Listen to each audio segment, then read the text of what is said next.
an obscure treaty signed more than a century ago still stirs passions today in Hungary.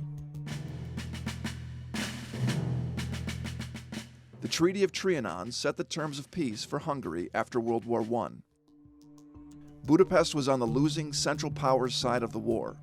The winning Allies imposed tough terms, carving up German, Austrian, and Ottoman territory, as well as Hungary. This is what Hungary looked like before Trianon, and this is what it looked like after the treaty was formalized on June 4, 1920. Hungary lost 2/3 of its pre-war territory and 3/5 of its pre-war population. Nationalist Prime Minister Viktor Orban often speaks of the perceived injustice of the so-called trauma of Trianon.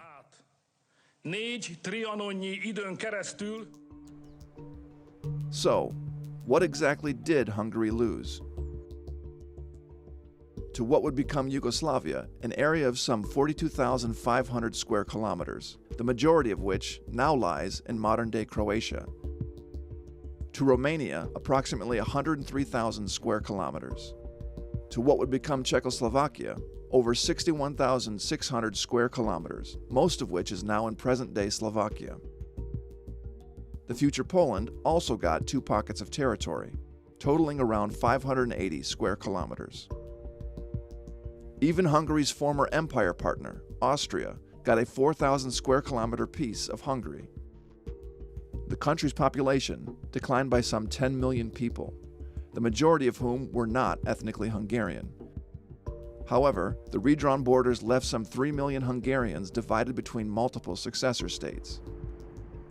Budapest had little to say in the negotiations, and its proposal to hold referendums in debated territories, plus dozens of other ideas, were all rejected.